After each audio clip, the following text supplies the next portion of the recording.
Hey everybody, my name is Braden, and today we are looking at how the lost cities of the Amazon were finally found. This is posted a few years ago, and you know what I'm thinking? Wait a minute, I don't really know about those cities being talked about like publicly worldwide. You know what I mean? Like we aren't going there right now. Like El Dorado, I think is something, or like something like that. There's like the Gold City or something, and I mean, we aren't talking about it. There aren't people flying there right now. So it's like, wait a minute. Were these discovered? Were they finally found? Where? Where are they? And maybe he's going to show us some pictures or something. Let's just get into the video. Let's see what I can talk about. Or Percy Fawcett. He was last heard from here, deep in the Amazon rainforest in 1925. He was on his 8th expedition in the Amazon. Having a good day, he feeling had good. one objective: to find the ruins of a lost city that he called Z.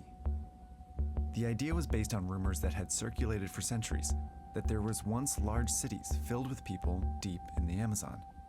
But Fawcett never found Z or any other city. And for decades after his disappearance, experts believed that this rainforest was simply too hostile and too remote to ever have supported cities. Until recently. Such a bold claim, if it apparently has. These You know what I ditches and mean? mounds are It's like a man-made, huge difference. and they're all over the rainforest. Now, archaeologists think they finally know the answer to an ancient mystery. Where are the lost cities of the Amazon?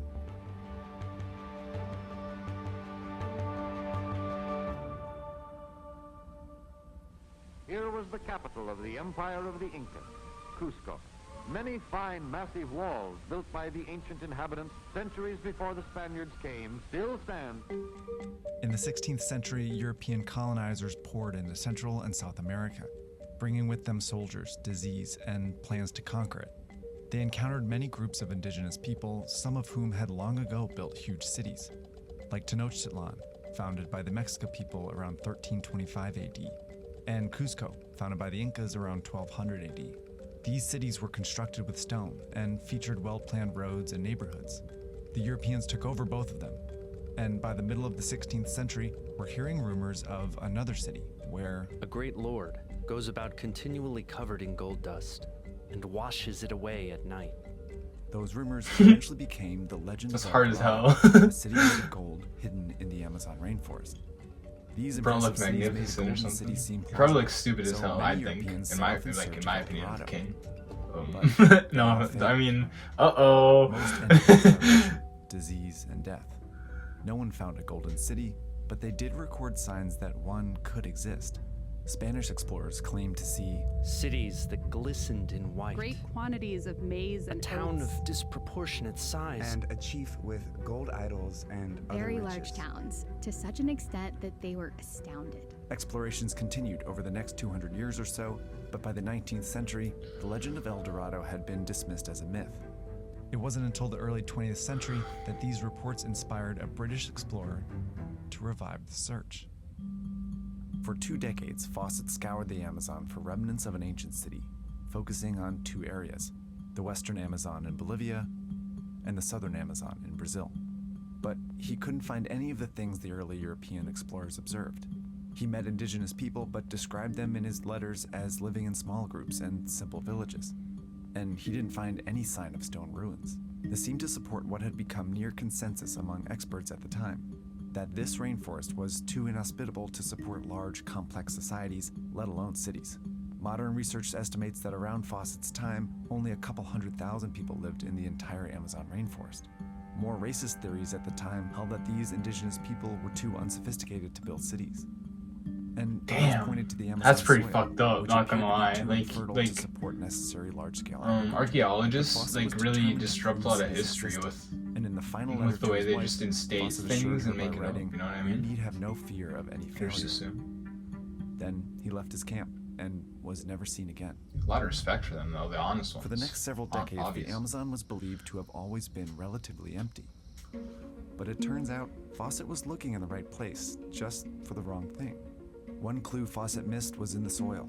In the 1960s, scientists discovered patches of extremely fertile soil. Analysis showed it contained much more. Wait, I actually know what that is. I forgot the name They though. called it Terra Preta. Yeah, I would have called it that if I knew that. And found lots of it in the Amazon, especially around rivers. Further studies revealed Like, that I it was actually created did by know human that. waste or the intentional burning of the Wait, forest, I was actually which just adds about to more get to the that. I would have well. explained it if he didn't. That's Terra Preta crazy. was evidence that large-scale Just gotta believe me was there. possible in the Amazon. I'm not saying where I Minuscule learned faucet that. mist would have also been hard to spot. In the 1990s, along the Xingu River in Brazil, a team of archaeologists led by University of Florida's Dr. Michael Heckenberger made a remarkable discovery. Working with the local indigenous people, they investigated these very long ditches, and after mapping them, realized these ditches were signs of a large settlement. They were remnants of carefully designed walls centered around a plaza, and some were roads that led to more settlements. In fact, just this part of the Amazon, about the size of New Jersey, was once a network of dozens of settlements that experts believe could have been home to at least 50,000 people between Yo, 1250 and that used to be 1650. Jersey? That's what he's saying? These settlements were designed You to saying keep the moisture imagine out of the that? forest That's without crazy. depleting it. There were delineated areas Like for 10,000, gardens 12,000 and years ago, they just had, or orchards, and 14,000 years deeply ago, forested whatever, areas they between had their zones own used little to keep Jersey animals going and on. medicinal plants. These were the lost cities of the Amazon, and there were many more. Over the past few decades, experts have uncovered evidence of large settlements all over the Amazon.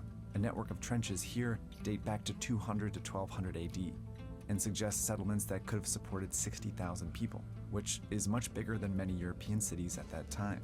And in Bolivia, scientists recently used satellite technology to reveal remnants of U-shaped buildings on the top of pyramids 22 meters tall. All these discoveries are leading experts to form a new consensus that the lost cities of the Amazon were once home to millions of people. Fawcett didn't find large populations of indigenous people because an estimated 80 to 95% had died from smallpox and measles, spread by the first generation of European colonizers between the 16th and 17th centuries. And he didn't find stone ruins because, unlike Cusco and Tenochtitlan, the Amazon's indigenous people built with wood and earth, which decompose over time. What remained was an Amazon full of dense vegetation and swaths of infertile soil that appeared to be untouched by humans, when in fact, humans had been engineering it for centuries. These lost cities show how humans and the rainforest once coexisted, a relationship we're only just beginning to understand. It's a pretty good video. Pretty good to learn about.